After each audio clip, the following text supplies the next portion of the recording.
K Shailaja പോരിനിറങ്ങുന്നതോടെ പേരാവൂരിൽ നടക്കുക classic തെരഞ്ഞെടുപ്പ് പോരാട്ടം. പേരാവൂരിൽ ജയിച്ച ചരിത്രം കൂടിയുണ്ട് കെ ശൈലജയ്ക്ക്.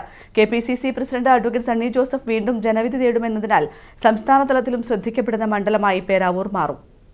പോരാട്ടങ്ങളിലെ പോരാട്ടമാണ് പേരാവൂരിൽ നടക്കാൻ പോകുന്നത്. സംസ്ഥാന രാഷ്ട്രീയത്തിലെ രണ്ട് സൂപ്പർ നേതാക്കൾ പേരാവൂരിൽ അംഗത്തിന് ഇറങ്ങുമ്പോൾ അതിന്റെ വിധി എന്തായാലും സംസ്ഥാന രാഷ്ട്രീയത്തിൽ വലിയ ചലനം ഉണ്ടാക്കും. 2006-ൽ കെ ശൈലജയെ ഇരു കൈയും നീട്ടി സ്വീകരിച്ച മണ്ഡലമാണ് പേരാവൂർ. 9,000-ഓളം വോട്ടിനാണ് അന്ന് പേരാവൂർ എന്ന ഉരുക്കുകോട്ടയിൽ കെ ശൈലജ വിജയക്കൊടി പാറിച്ചത്.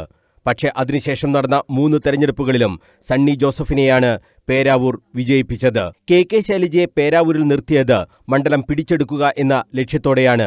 KPCC പ്രസിഡന്റിനെ തന്നെ പരാജയപ്പെടുത്താൻ കഴിഞ്ഞാൽ അത് രാഷ്ട്രീയ നേട്ടമാകുമെന്നും CPM വിലയിരുത്തുന്നുണ്ട്.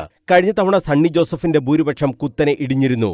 3,000-ഓളം വോട്ടിനാണ് സക്കീർ ഹുസൈൻ എന്ന CPMന്റെ ഏരിയ സെക്രട്ടറി പരാജയപ്പെട്ടത്. കെ ശൈലജ എത്തുന്നതോടെ വലിയ മുന്നേറ്റം ഉണ്ടാക്കാൻ കഴിയുമെന്നാണ് പാർട്ടിയുടെ വിലയിരുത്തൽ.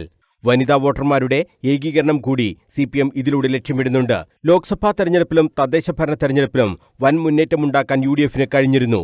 അതുകൊണ്ട് തന്നെ ശൈലജ വന്നാലും ഒരു പ്രശ്നവുമില്ല എന്ന ആത്മവിശ്വാസത്തിലാണ് UDF ഉള്ളത്. News bureau, Kannur.